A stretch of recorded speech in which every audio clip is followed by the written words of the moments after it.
YouTube, today we got a pretty dark anime to watch. I honestly don't know what it consists of, but it seems pretty intriguing. The greatest portrayal of mental health in anime. We have 5858 in front of us to watch. To be honest, I want to see what this has to offer. I don't know the title of it, but y'all see it in the title of this video. So if y'all are intrigued, then stay around, stick around, get y'all popcorn, Sprite, water, all that good stuff. Takis, hot Cheetos, all that. And without further ado, let's get right into the video. I have mental health issues. And so does a large portion of the world. Things like anxiety and depression force many people into their worst state of being, sometimes pushing them towards the point of no return. Dang, now, why am I telling you all this like you're just my therapist? Because without this series, I wouldn't have been pushed to become a better person. A series that hasn't just affected me, but thousands of other people. A series called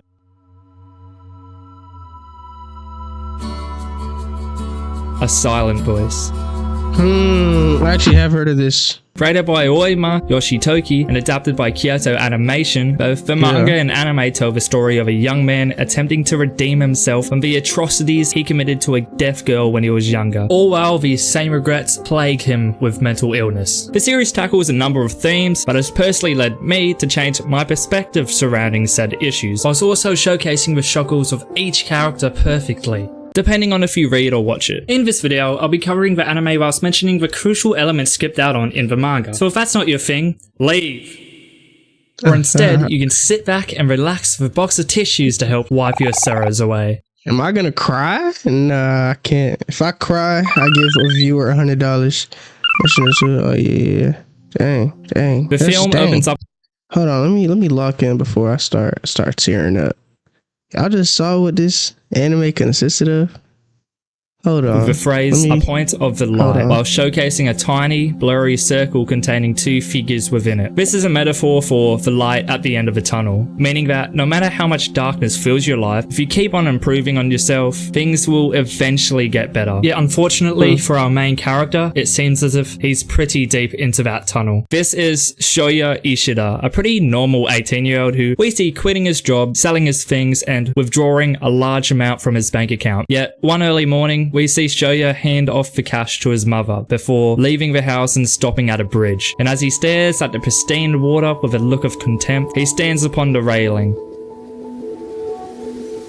Don't do it.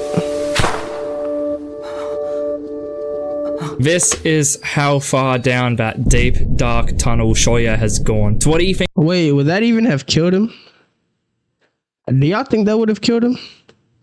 Cause it's like water. I know water becomes kind of like concrete when you're really high up, but that bridge didn't really seem that too high. But nonetheless, I'm glad he didn't jump, and we didn't have to figure that out because now we have the rest of the story to go. Thinks is the point of no return. But what could he have possibly done to be driven to take his own life? Let's see his story. 6 years earlier, Shoya was a completely different person. Fun-loving, brave, and in his own words, a daredevil. In fact, he despises boredom, wanting every day to be as fun as the last. Yet, the further he goes to avoid this boredom, the more trouble he winds up in. Even to the point of his friends becoming hesitant to hang around him in favor of doing safer activities, i.e. maturing. I don't know what that is. One day, a new transfer student arrives in class, yet she doesn't react when spoken to, finally introducing herself when tapped on the shoulder. Shoko Nishimiya, a timid young girl who can't hear and so communicates through a notebook. And finally, in Shoya's eyes, he's found the cure to his boredom. Now, I need to address something before the manga readers castrate me in the comments. Pretty much all of this is not really mentioned in the film. The reasons why he does what he does in the eyes of a 12-year-old is explained perfectly in the manga, whereas in the film, it's just a compilation of him doing shit without explanation. And although this does set up the type of kid he was, it makes him look like a more underdeveloped character in this first arc. This is something that happens time and time again in the film. A whole bunch of scenes get swapped around or completely changed, which, to be fair, was necessary to fit the I'm not gonna lie, I see a lot of myself like in his earlier version in myself. I'm not gonna lie.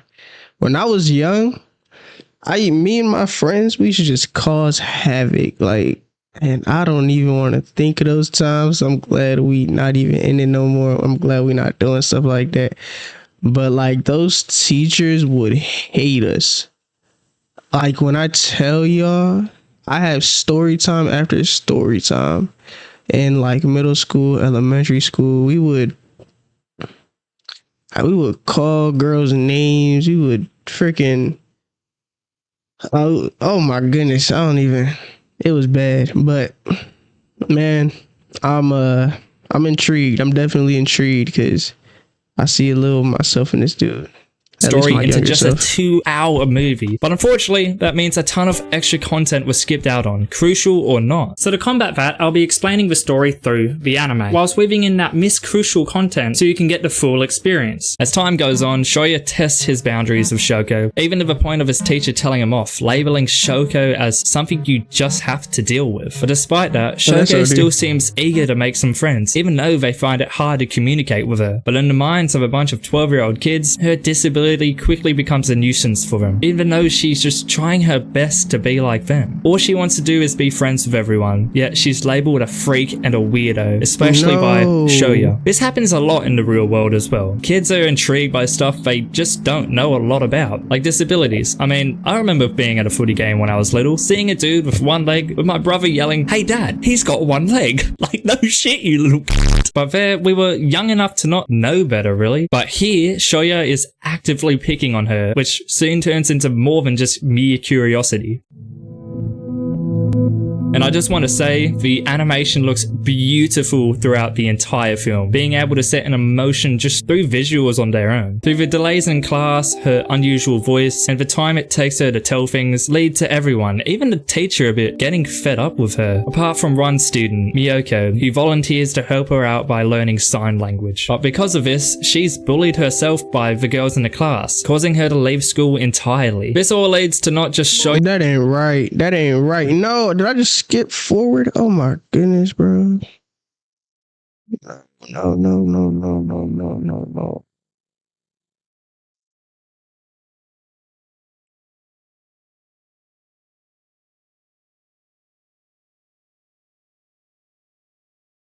Shit, you little But there, we were young, and I just an emotion takes her to tell things Yoko herself by all is Yoko replying, realizing that bullying school in which. But because of this, she's bullied herself by the girls in the class, causing her to leave school entirely. This all leads to not just Shoya, but all his friends joining in on bullying Shoko, bad-mouthing her through the classroom chalkboard, with Shoko replying with, "Thank you."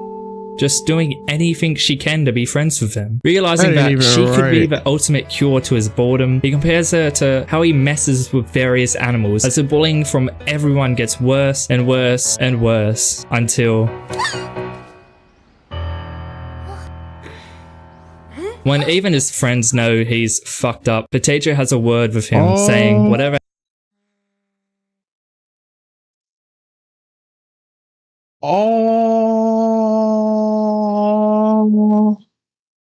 Alright, yeah. I was nothing like this kid. This kid is a menace. Why would he take out her, whatchamacallits? I forgot what they're called, but I think hearing aids.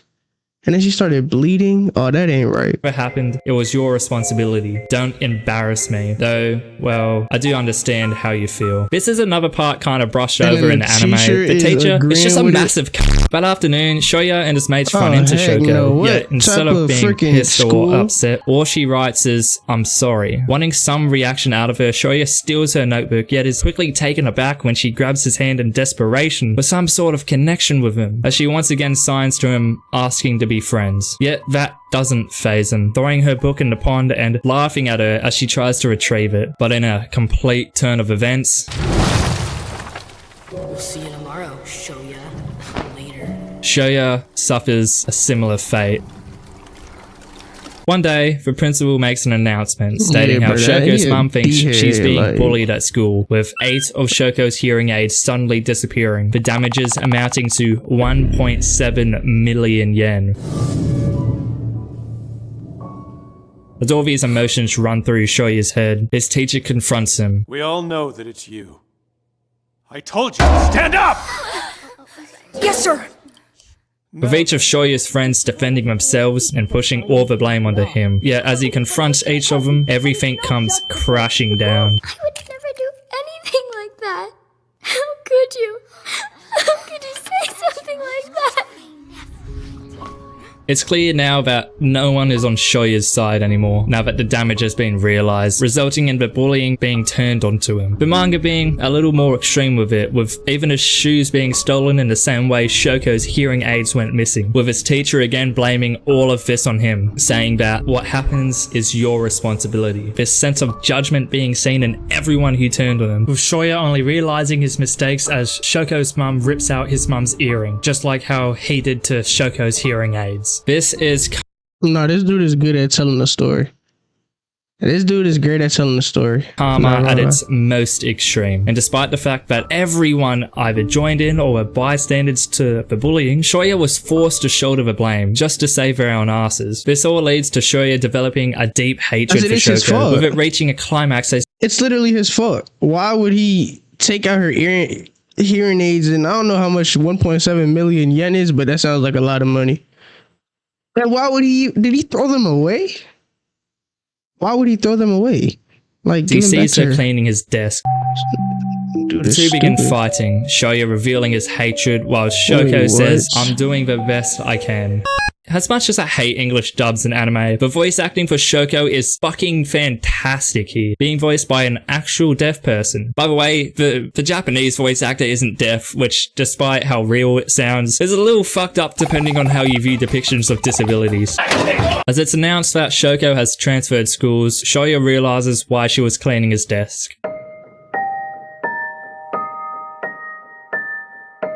Messages of hatred were written all over it, with Shoko wiped off for him every single day. That was the extent that Shoko's bullying reached, and the manga deals with it a lot harsher than the anime, which I think produces a more impactful result. But even so, both mediums do a fantastic job of displaying bullying, especially in young kids, showcasing how both sides of a story feel in an extremely realistic way.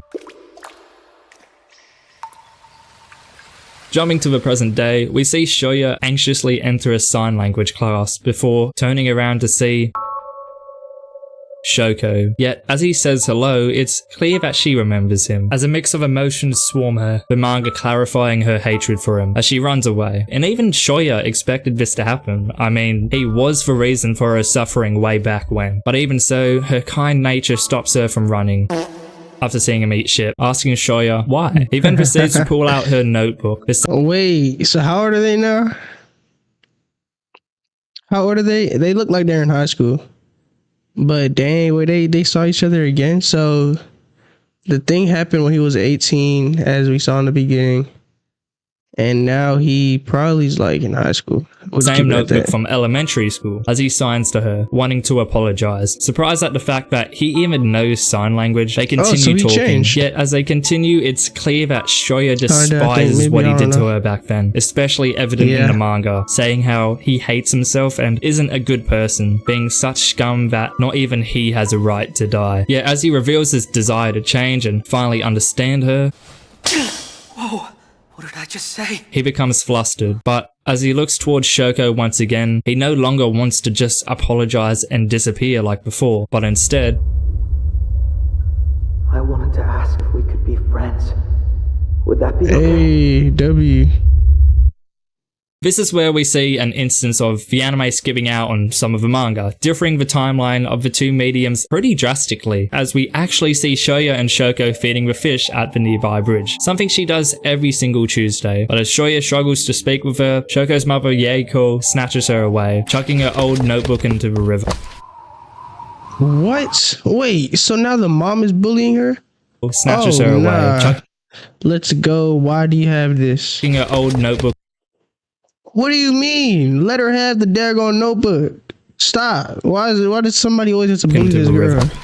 She's literally deaf. Like, this is not right.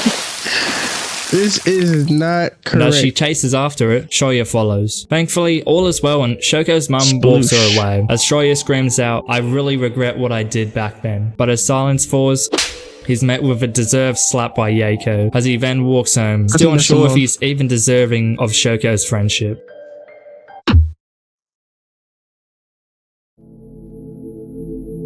It's the next day where Shoya stopped himself from committing suicide, yet the thought still lingers in his otherwise Okay, so empty now we're room. back at the As present Shoya's time. mum, Miyako, serves breakfast to him and his faceless sister's daughter, Maria, she thanks Shoya happily for the money he owed her for replacing Shoko's hearing aids, until she asks him a question.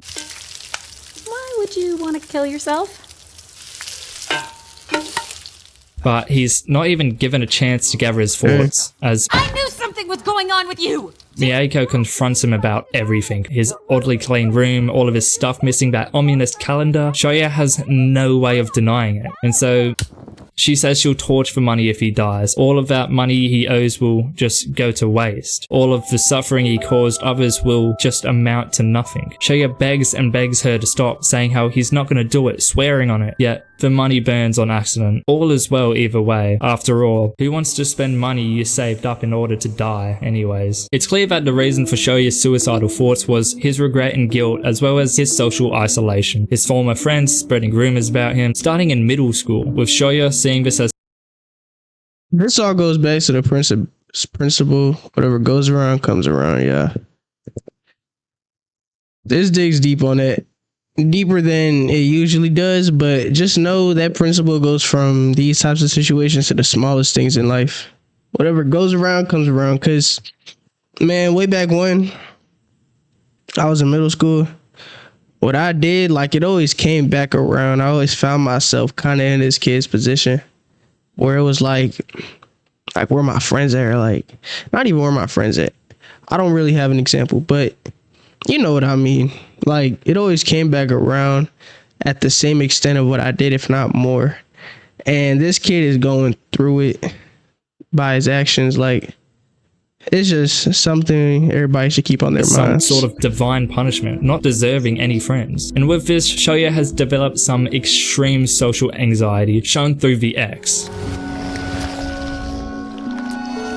The X can be described as Shoya's attempt to block out all of his fears and anxieties in social situations, as since he's convinced himself that he doesn't deserve friendship, he finds it hard to look people in the eye. And in return, this has caused Shoya to envision himself as a loser, only hearing or even imagining insults thrown at him by his peers. This has caused Shoya to become extremely bitter towards everyone around him, hating everyone but hating himself the most for thinking that way, showing us that he has changed but not in the healthiest of ways. I love this aspect in the series. The fact that even though he recognizes and regrets the horrible things he's done, yet still thinks of himself as above certain people, gives him so much more room for change, which is something the anime definitely missed out on. As Tuesday rolls around, we see Shoya arrive at school, only to witness someone being bullied for their bi. And at first, all he is just a bystander, not wanting to get involved, exactly like Is he laughing?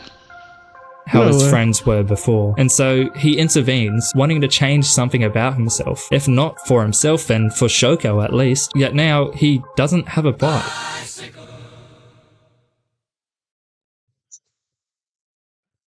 So he was preventing somebody else's bike from getting stolen, and he went ahead and got his bike stolen.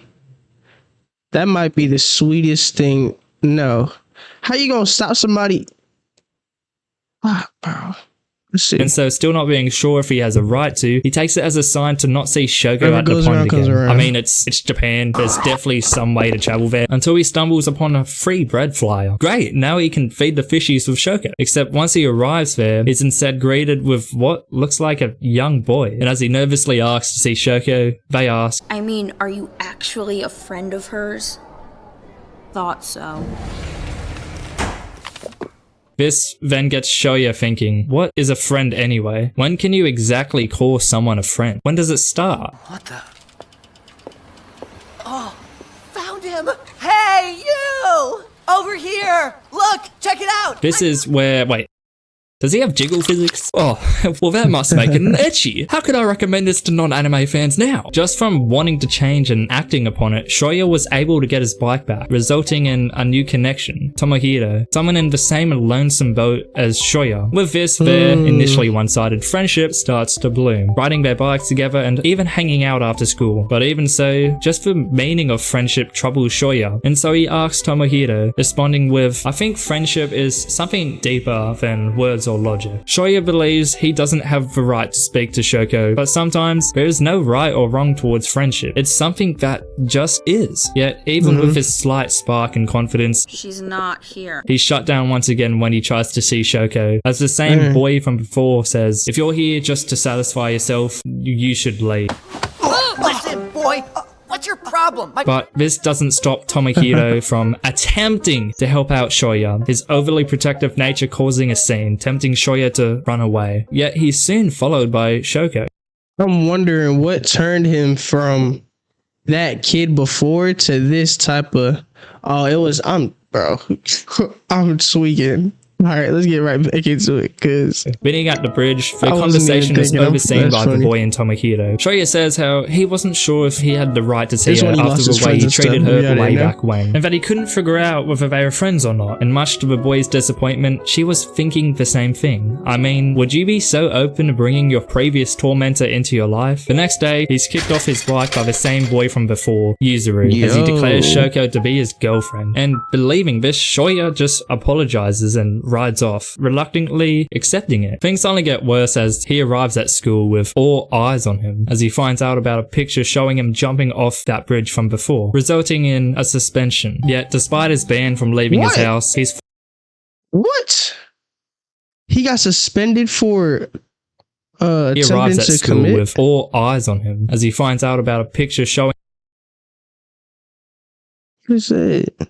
him jumping off that bridge from before, resulting in a suspension. Yet, despite his Oh, that ban ain't from leaving right. his Wait, is that real in actual schools? Do they suspend a kid? house, he's forced to pick up Maria from I hope daycare, not. bumping into a dirtied up Yuzuru along the way. They get to talking, and Yuzuru admits that they were actually the one who posted that photo of him online. Yet instead of getting Whatever mad, goes he around just comes says around. that he brought it upon himself. Again, this idea that he doesn't deserve anything after what he's done showing up again. As Shoya says his goodbyes, Yuzuru faints, prompting Shoya to take him back home with him, feeding him and even giving him a place to stay. But as the night grows old, Shoya and his mum hear knocking on their door, being greeted with Shoko's mother, stating how Shoko's run away from home. Now, I need to explain something. Yuzuru is not a dude, it's Shoko's younger sister. I mean, obviously, her name is Yuzuru, and she looks like a girl. I'm sorry to ruin your femboy dream. Man, Ever since she was young, Yuzuru had been trying to protect Shoko, even cutting her hair short so their mum wouldn't cut Shoko's. Their relationship with her mother only worsening as she ditches school to take pictures of deceased animals, plastering them all over their walls. And rightfully so, she despises anyone who bullies Shoko, especially Shoya, which is why she uploaded that picture of him to try and push Shoko away from him. Yet it backfires completely as this angers Shoko, confronting her about it, but in the process making Yuzuru cry, tempting her to run away. And this is why Shoya found Yuzuru all by herself, which over time has prompted Shoko to go look for her. And so off both Shoya and Yuzuru go, screaming out her name for some reason. I mean, she can't fucking hear it. Yet as all seems futile, Yuzuru confronts him on why he's so invested in helping Shoko, asking if his guilt keeps him going and if he has some weird obligation to do so. To which Shoya actually agrees, saying how when he saw Shoko, all those feelings of regret and guilt hit him again, and that's why he didn't give up on life. That despite how Sure, stupid it that's tough. sounds, as long as I have that life, I want to dedicate it to her. They eventually find Shoko and meet up with Yeiko, with her confronting Shoya, saying how he can't erase the pain he's caused her, but Shoya himself is well aware of this fact. This is what I love about Shoya's character. He is so complex, and I wish that was shown more in the anime, because in the film, this scene doesn't exist. Instead, it's a mix of this scene, and that scene, which made Shoya seem more like a sad sack in this intricate character. And it's the same for Shoko too. Also this scene where Tomohiro and Shoya found out Yuzuru is a girl. But in the anime it's a lot more tame. Some while later, at their Wait. usual meeting spot, Shoya attempts to ask Shoko for her email in his own awkward way. Yet through this, Shoko asks for Miyoko's address because she was hurt because of me.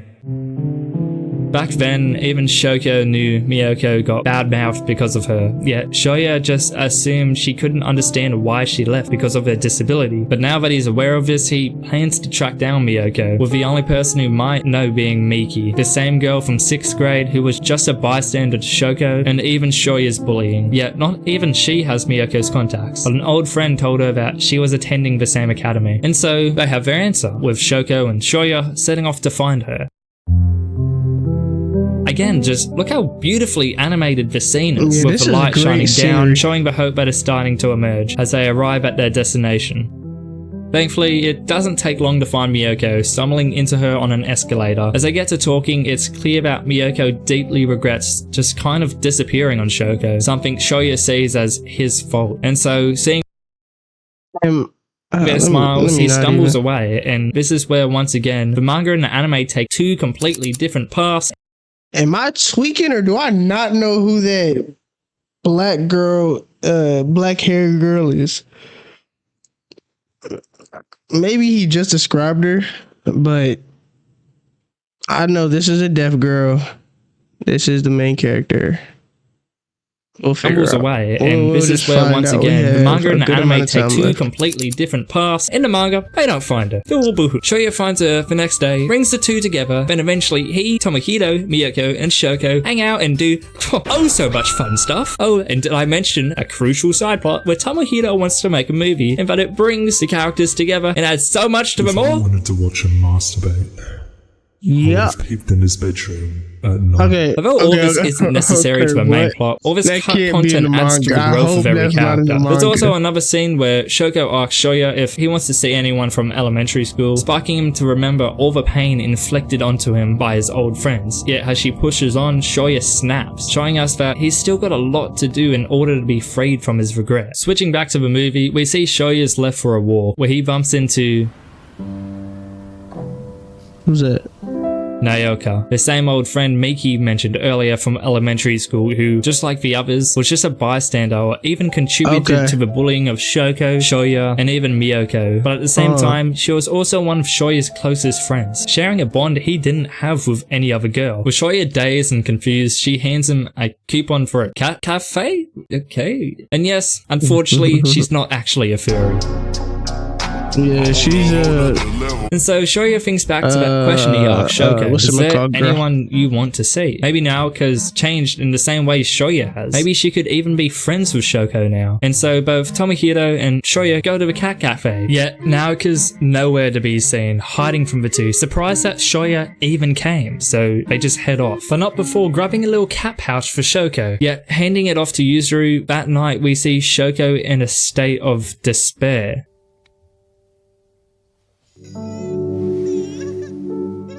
It's clear now that Shoko's hearing is only going to get worse, losing hearing in one ear completely, making her feel even worse about her disability. Sheesh, that sucks. The next day, Naoka unexpectedly bombards Shoya like nothing ever happened between the two, with Shoya becoming flustered. But as Naoka spots and badmouths Shoko in the distance, she's stopped by him, as she realizes just how much he's changed. Running over to her, Naoka snatches Shoko's remaining hearing aid, expecting it to be just like before, but Shoya is not the same anymore, and so seeing this, Naoka laughs at the fact that he's friends with the girl he used to bully, belittling him for trying to make amends, calling it fake friendship. All the while, Shoko stands there, unable to understand what's being said, and this frustrates her, wanting to know what was just said, but with Shoya not wanting to tell her, not wanting to hurt her, so all she does is smile, just like always. But it seems like Shoko's not the only one saddened by this situation. Naoka is not a good person.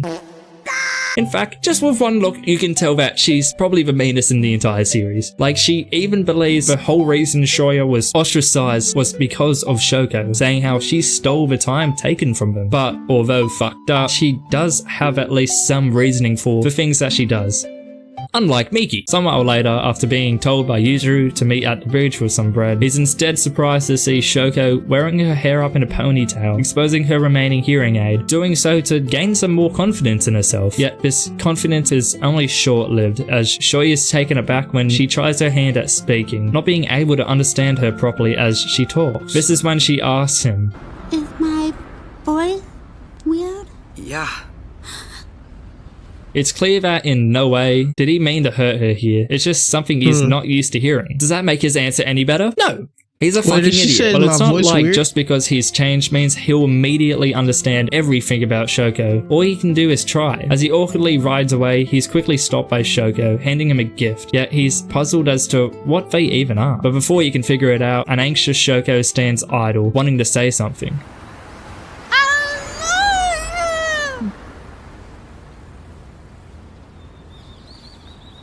Despite her confession, I want to say just she's cute. But like saying that to an anime makes me feel not a good, like, I don't know how that makes me feel. But like all you can say is, oh wait, I hope nothing bad happens to her, cause they said it's a bit. Oh, I hope nothing bad happens to her. Man, I would cry. I would. That's the only way I'm crying. One of y'all about to get $100. Can't understand her again, resulting in even more miscommunication, something she's been struggling with her entire life. But at the same time, this really indicates just how much Shoko's perception of Shoya has changed, to the point where she even loves him now. The next day, after seeing Miki with a new hairstyle, Shoya thinks back to Shoko with her new hair, still confused on why she changed it. And yes, men really are that dense. Well, you're straight? I'm straight, IRL. It's through this interaction that the X slips off her, his anxiety finally starting to ease a little. Seeing this in another character with random intrigue to Shoya, Satoshi. Satoshi is one of my favorite characters in the entire story, but not in the anime. In the manga, all of his actions have a reason to be, which are slowly revealed over the course of the story. But in the anime, none of this is mentioned, so he just feels like a replaceable side character, only there for a reason to make Shoya feel slightly better about his situation, instead of being his own character with his own feelings. This scene is also where we hear mention of Tomokido's film, with Satoshi wanting to help to get closer to Shoya. All of this feeling like a nostalgic memory in the anime. That afternoon, we see everyone at the bridge, all except Shoko, still feeling embarrassed about the other day. And so Yuzuru suggests that he invite her out somewhere, and so he does, meeting at the amusement park with the rest of the group. I mean, why would you invite a girl out by yourself? That's too scary for me. But to Shoya's surprise, Naoka shows up, being invited by Miki, although it's clear Naoka's here just to get closer to Shoya, with Miki praising herself for teaching Shoko all sorts of things every day back in elementary school, while Shoya discovers that Miyako and Naoka are actually kind of friends now. But even so, despite the initial awkwardness, as they all get to the rides and muck around with each other, a strangely familiar feeling starts to brew within Shoya. All the fun he's having with everyone makes him forget his anxieties and paranoia. This feeling of friendship finally revealing itself, because who cares about what happened before? It's all in the past now. Not for real. Kazuki was yet again another childhood friend that turned on him unexpectedly. The same can be said for another friend, Keisuke. And here Kazuki is years later, all due to Naoka's meddling, causing Shoya to once again block them out. Yet he recognizes that she's doing the exact same thing he's doing with Shoko, not really having a right to get mad, and so he becomes depressed. I really liked this scene. It does a great job showing how being reminded of a regretful and haunting past can immediately change your mood, something I can personally say does a great job of replicating. As the two sit alone, Naoka once again blames all of Shoya's pain on Shoko, saying that if Shoko hadn't shown up, we all would have been happy. Blaming Shoko for breaking his friend group apart and making... That ain't right. No. Why are we blaming him for the breaking up of the friend group? Y'all can still be friends, it's just he's not friends with y'all. Because of what he did. I mean, y'all kicked him out, but you know, it's kind of deserved. He was being a little turd, but you know. Making things awkward between her and Miyako. This then prompts Naoka to drag Shoko, along with Yuzuru's camera, onto a Ferris wheel to speak with her, just the two of them alone. Dang. As Shoko hops off the Ferris wheel, Shoya notices a slap mark on her cheek, and so he confronts Naoka, furious with her for resorting to violence, with Naoka saying that it's got nothing to do with him. Yet Shoya claims otherwise, just wanting to protect Shoko, with Naoka enraged at this claim. Why are we putting hands on a deaf girl? Why are we putting hands on a deaf girl? How low have we gotten in life? Why? This is not right in any type of sense or any type of way. Like, what has she done? Bro, let me not even. But like, she tries. She's trying. She's the nicest girl. No, this is making me sad, bro. This is not right. Why are we doing this? The whole group witnessing the argument, including Shoko, with the entire encounter pushing Shoya further away from everyone. Sometime later, Yuzuru pays a visit to Shoya, saying how her camera was actually recording the entire Ferris wheel ride with Shoko and Naoka, and so they watched the video. Unfortunately, with no Raid Shadow Legends sponsorship ad. Hey. It's clear from the very start that Naoka has no intention of apologizing to Shoko, stating how they both didn't understand each other in elementary school, with Shoko continuously trying to communicate with her, irritating Naoka in the process. Yet she proposes that they could coexist peacefully despite obviously hating each other. But dang. You're wrong. I don't hate you. I hate myself. Shoko doesn't actually hate her, pissing off Naoka as she assumes she has no intention of being real with her, which in some sense is true. Shoko has always put on a fake smile in order to please people. Even in Yuzuru's own words, she would never speak up even if something were to happen to her. But this reinforces Shoya's desire to help her, saying, I want her to like herself. Now in the manga, it's clear that Shoko does want to put in an effort to understand Naoka's point of view, as she writes out a letter to her likely in response to what she said on the Ferris wheel. Some while later, Shoya tells Satoshi about the recording and what Naoka did to Shoko. Satoshi replying how Miki told him Shoko used to get bullied, with him wondering why exactly someone would do that. And it all makes him look like the biggest fucking idiot, in comparison with the manga at least. This scene takes place in the 5th volume, about halfway through, with the previous half of the volume appearing fucking nowhere. This is because a lot of it was just them preparing for Tomohiro's movie about his big friend. Yes. This man is my big friend. Something that is seen nowhere in the film. It even includes Shoya going back to elementary school for the movie, showcasing how his teacher is still the same prick as before. Yet this content added so much to Satoshi's character, and so cutting that. But why are you that old? You have your career already established.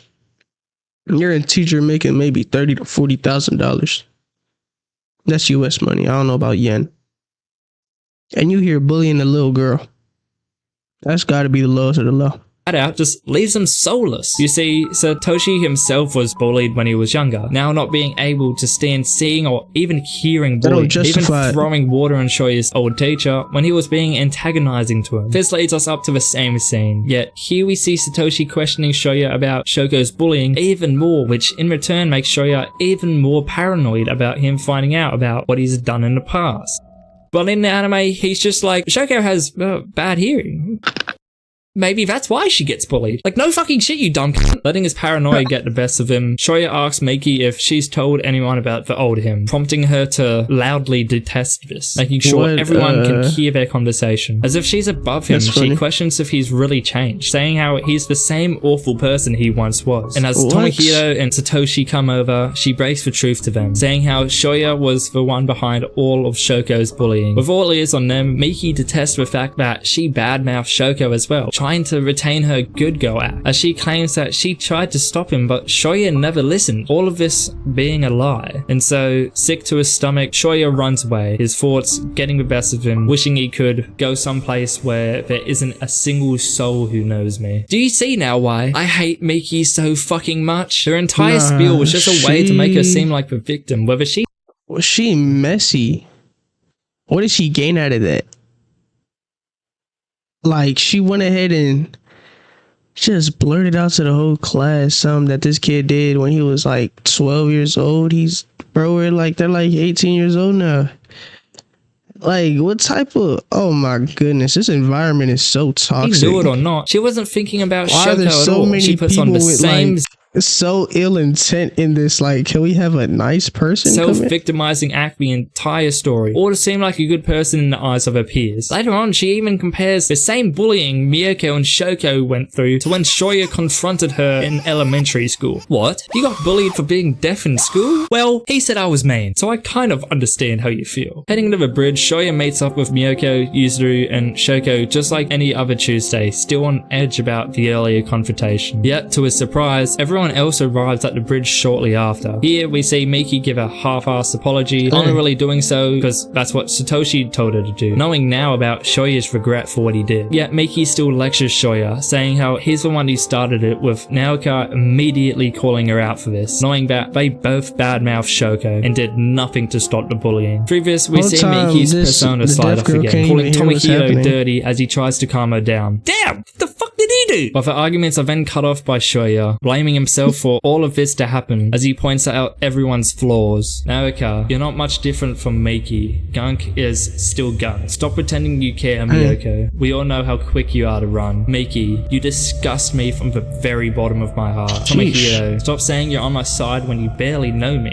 This causes everyone to become upset and leave, with even Naoka saying that she's sick of herself as Satoshi punches Shoya in the face for saying such awful things, thinking that he was better than that. This forces Shoya into putting up that barrier once again, with even Shoko, despite her hearing, knowing that something terrible just happened. This scene in both the anime and manga is incredible. It did a great job of showing Shoya's breaking point, despite whether he meant it or not. Stuff like this just comes out when you're at your breaking point. He knows he's done something horrible, which in return pushes him back down the hole he'd been climbing out of. It also does a great job of showing Shoko's view in all of this, not knowing what could have been said, having to be told by Yuzuru later on. That night, we see Yuzuru reading Shoko's old notebook before being interrupted by her grandma. As they get to talking, she reveals how worried she is about Yuzuru, always focusing on Shoko instead of herself. What's more important about this scene is the obvious love Yuzuru has for her grandma, seeing her as much more kind and loving than her mother, something she cherishes in her life. With things still tense between everyone, Shoya heads to the bridge to try and cheer Shoko up, yet is greeted by no one. But as he looks out, he sees Yuzuru in her school uniform, crying. Unable to bring himself to say anything, he sits back down before being surprised by Yuzuru, just like nothing ever happened. But before they can properly chat, Yuzuru gets a message from Shoko, prompting her to leave, with Shoya saying he'll walk it. I'm just surrounding myself because there's so many names being thrown around. That's a sister. That's the sister of the deaf girl. Her name is Shakoya. Something like that. Now worried about her as he saw her crying earlier. So he tags along, when I hear it, I walking know. Yuzuru to See ya. her grandma's funeral. Inviting him inside for some support, we see a memorial for their grandma, with everyone mourning in their own ways, Yako hiding her tears from everyone.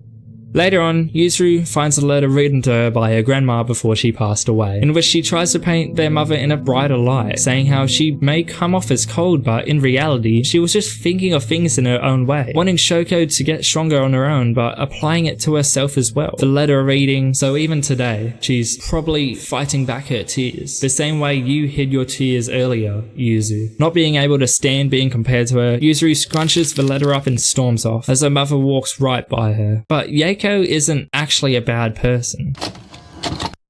Yeah. She smacked her daughter. You see, when Shoko was 3, her disability was discovered, with her father immediately asking for a divorce, blaming it all on Yako. What? Her father's parents go on to say that she deceived and hid her disability from them, even saying that this was karma from a past life, going on like it was the end of the world that Shoko was deaf, even to the point of saying, we don't want anyone like that in our family. Well, this right. would crush anyone normally, but thankfully the girl's grandma was there to help, having to be the emotional support whilst Yako worked in order to give the girl some sort of normal life. Even so, this made her hide away her emotions, wanting to look stronger for Shoko, but now it seems as if even she wants to change. Why wasn't this in the film? Like, it literally showed us how much Yako has been through for Shoko and Yuzuru. Plus, it's such an impactful scene, showing the struggles of a single mother trying to support her kids in a tough situation. Yeah. Wanting to cheer Shoko up, Shoya decides to take her on a little day out. Yet it's clear right away that the two are feeling disconnected, with Shoko looking somber as the same thought runs through Shoya's head repeatedly. Climbing over the Death Star, Shoya slips over, with Shoko running to his aid. Yet as he lifts his head, Shoko apologizes, saying how nothing good comes from being around her and how he'll just be miserable whenever he's with her. Again, blaming herself for everything bad that's ever happened to anyone around her, despite how much she's grown as a person over the past few few months, she still thinks that all she does is bring harm to people, not being able to recognize her growth. And Shoya feels the exact same, with him saying how there's no going back to the way things were. But even so, we see him trying his best to cheer Shoko up, hanging out as he acts overly happy around her to prove her wrong. And things seem to be going well. Shoya's even invited over to their house to make their mother's birthday cake, and despite thinking she was gonna kill him, everything turned out fine, even being invited to see some fireworks, with Yaeko mentioning how she submitted one of Yuzuru's photos to a competition.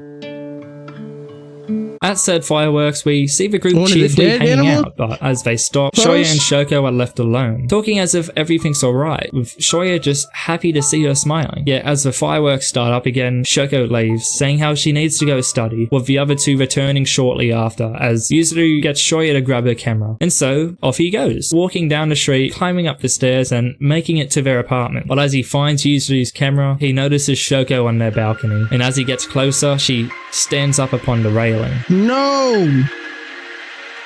No!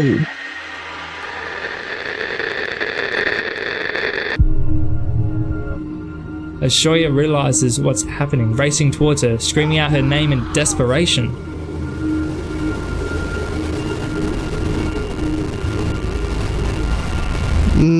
No. Thankfully, he is able to stop her, holding on to Shoko for dear life, as he struggles to pull her up. Yeah. Oh my goodness. Hold on. My light just turned off. Because I thought everything was going good. I thought this girl was making friends. I mean, not really, but, you know, kinda at least. Thought it was getting better. I thought something was about to change, but sheesh. She was about to, dang, that's not right. And then I'm so glad he was there, because if he wasn't, then towards her, screaming out her name in desperation. GG's. I'm glad he caught her though.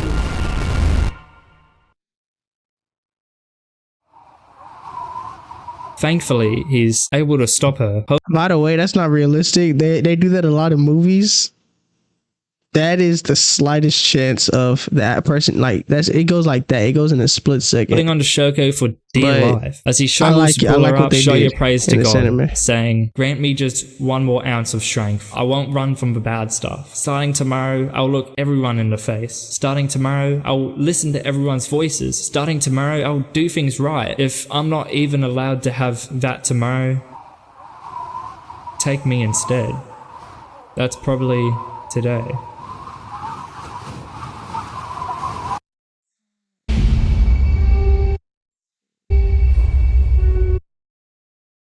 What's happening? It's warm. Wait, they bleed? Wait. When people jump in the thingy thing, they bleed? Oh, snap. That's crazy. I didn't know that.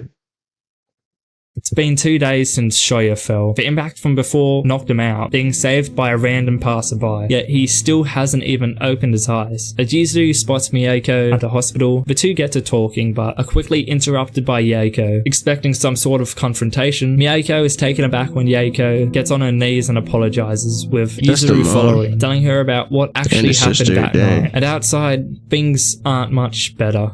Don't you dare try to play the victim! As we witness Naoka beating Shoko up, pissed that it was Shoya in hospital. Yo, why are we still bullying this girl? Her, saying how she didn't. Bro, I want to smack this girl right here. Why is she being like this? Like, bro, just go live your life. Even think about how we felt and decided the best idea was to jump. She talking about some freshman in sixth grade. Like, the most what? selfish person I know. Oh, I would. Yeah, smack yourself. Hey, oh snap! Protecting Shoko, the two exchange punches, and eventually we see Miyako break up the fight. That night, we see Yuzuru taking down all the photos of dead animals scattered across the walls, as she calls them meaningless, saying that she thought seeing these would change her mind about wanting to die. As we cut to Yuzuru and Shoko when all the bullying was occurring. Why does everybody want to die? Yeah. We got 20 minutes to get better.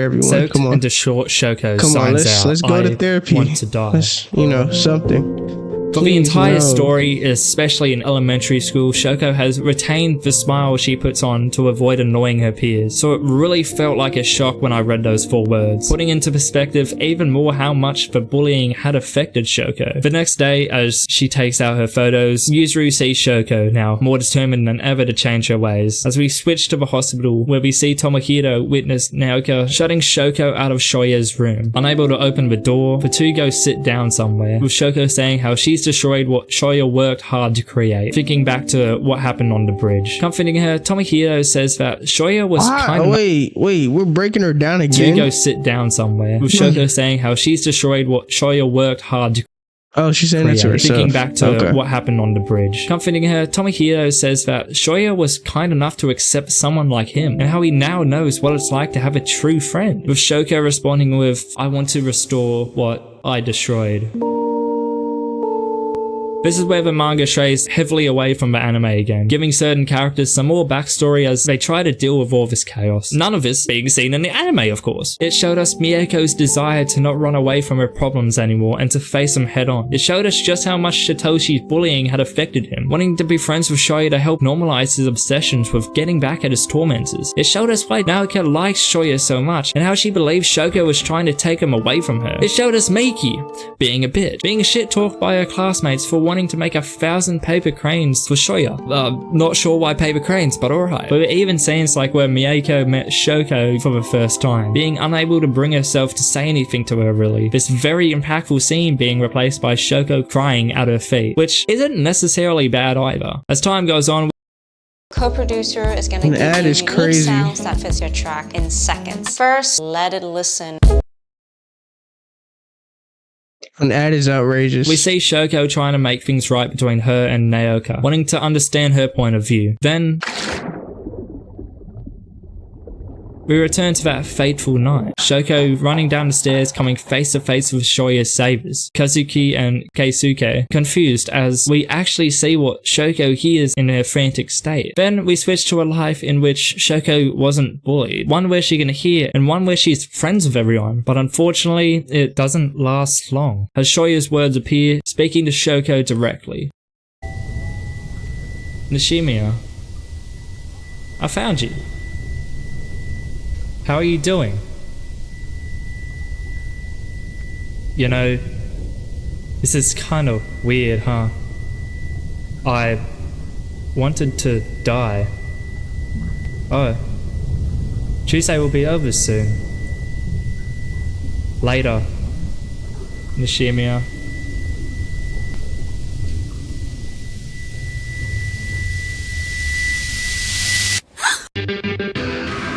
Waking up in a panic, Shoko frantically sprints to the bridge as she recalls all the things Shoya's done for her in the last year, desperately hoping that Shoya would be there, waiting for her safe and sound.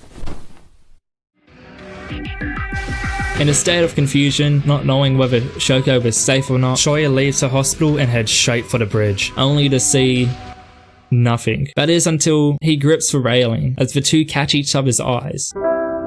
In disbelief, Shoko pokes Shoya, confirming that it really is him. This all leads Shoya to apologize to her for everything he did to her when they were kids, saying how even now he was being just did that? I thought he been did that. Selfish, focusing on himself, believing that to contribute to her suicide attempt. But Shoko denies all of this, blaming herself for not changing, thinking that everything was all her fault, wanting to just disappear. Comforting her, Shoya says how he thought the same way once before, saying how I've realized something. Even though some things can make life difficult sometimes, it doesn't mean they're worth dying over.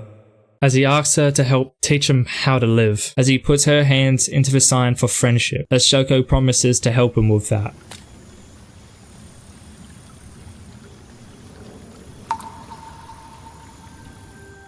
Two weeks now have passed since he fell, and Shoya finally makes it out of hospital, greeting Maria, happy to see that he's alive. Seeing Naoka peeking around the corner. As his mum mentions how she had been looking after him, Shoya goes to speak to Naoka. He said he gonna take every X off everybody's face, so let's see if he goes through with that promise. But before he can really get a word out, she tells him that Kazuki and Keisuke were the ones who saved him that night, with Shoya saying thank you to her as she heads off. With Shoya returning home, he's greeted with his mum giving Yoko a haircut, showing us how they've been able to reconcile through all this chaos. Heading upstairs, he sees Yuzuru already waiting for him, showing how she was able to win that photo competition. This time, the photo not including a deceased animal, which could represent how the impact of something won't always be absent, with a flourishing greenery surrounding it, saying how you still have to accept it as a part of your life and move on. And yes, I am a philosopher. That's hard. Green is good. Finally, Shoya decides to go to school, which just so happens to be the day of their festival. And so he prepares himself, ready to look everyone in the face and listen to their voices, finding out what Shoko's present was actually for as well. Eventually meeting her at the gates and heading on in. Yet as he walks along, all he hears is people gossiping about him, crumbling down and revealing to Shoko how he has trouble looking people in the eyes. Don't worry, man. It could be worse. You could have blue eyes.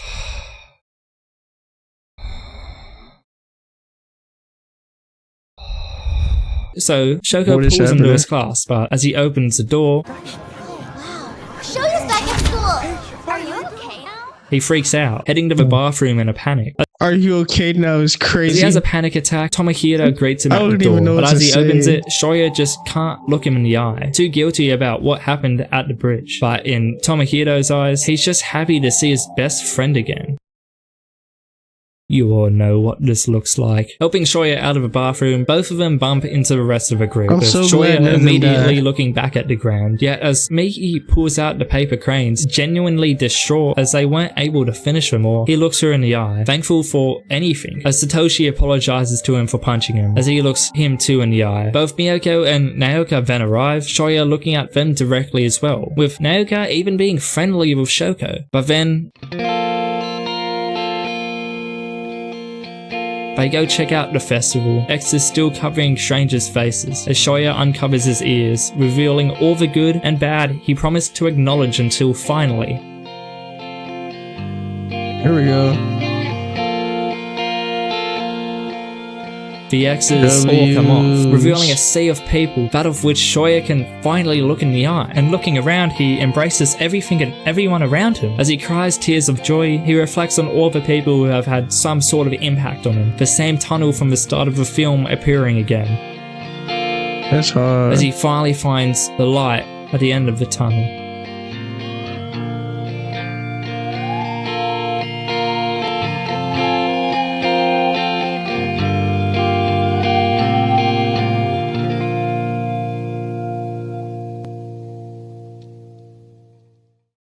This is where the film ends, cutting out around half of the final volume's content, none of which is necessarily vital to the story, but still adds to it nonetheless. As time goes on, we see Shoya finally speaking to a bunch of new faces, as well as Tomohiro's film at a competition, that of which the judges did not like, to say the least. With the group all hanging out as friends, as all of their desired careers are revealed, Shoya being the only one really without one. Even Shoko has one, to be a hairdresser in Tokyo, likely inspired by Miyako, showing us how she's changed, as before she would have just stayed close to home. Yet this scares Shoya, trying to stop her any way he can, as he obviously doesn't want to be without her, but eventually he comes around to the idea, supporting her, knowing that it's for the best and wants her to be happy and follow her dreams, with Shoya eventually finding a similar path in life. And now we got, through all of that, we got a great friendship to all just acknowledge. I love this. I love this. I love this. To take over his... And that ending, by the way, that was a good ending. I liked the show. I would save it for the end of the video, but the show, great animation, all of that good stuff. Eventually, sometime after they graduate and Shoko moves away, they come to their coming of age ceremony in their town, with the whole group meeting up before going to their respective elementary school. So they're all groups. friends now? Shoya sees Keisuke enter the room. He thinks about when he was younger, but changes his perspective quickly. Back in middle school, I imagined a boring future awaiting me, but now even that future looks bright to me. Whatever is on the other side of this door is probably from my painful past. But there's more than that. There are possibilities. And I can open these doors at any time, as long as I am alive. As the pair nervously stand by the entrance, the two hold each other's hands as they walk through the door that held them in for so long.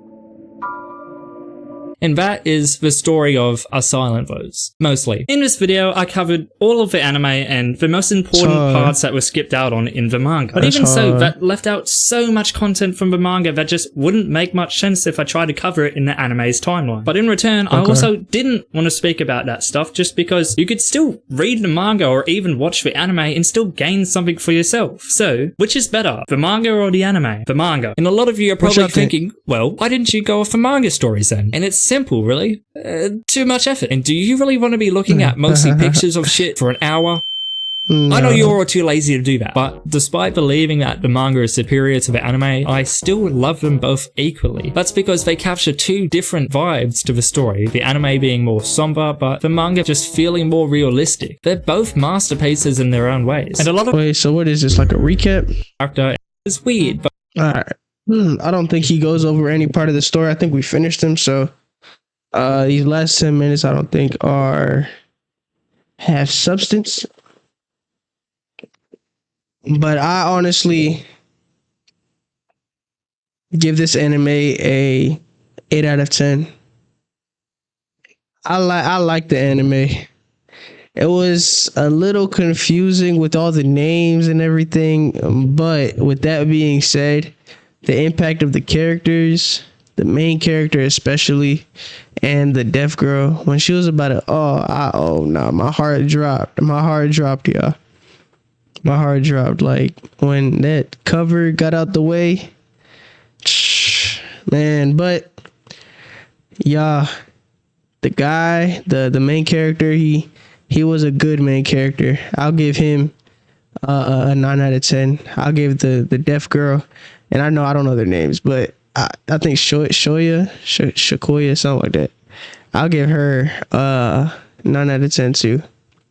I didn't like the black haired girl just because she was like, why is she bullying the deaf girl from 12 years old to 18 years old? Like, let's grow up. Come on. 12 years old, we were, doing this and that. Like, we didn't know what we were doing. But 18? Come on. But nonetheless, I really like the anime. I like how it ended for sure. It was a great representation on the exes was a great representation on anxiety, and that dude with all the faces like dropping and him looking people in the eyes and looking around and seeing the joys of this world, the happiness and the bad. Like, there's good and bad in this world, but we just gotta acknowledge it and just enjoy all things, But I really like that part. That was probably my favorite part. And I'm glad everybody survived, because I would have been kind of sad if somebody died. But everybody survived. So if y'all like this video, then go ahead and hit that like button. If y'all have any thoughts about this anime, my reaction, anything, go ahead put it in the comment section down below. And we're on the way to 1,000 subscribers, so go ahead, hit that red sub button. And I'm gonna see y'all in the next one. Peace.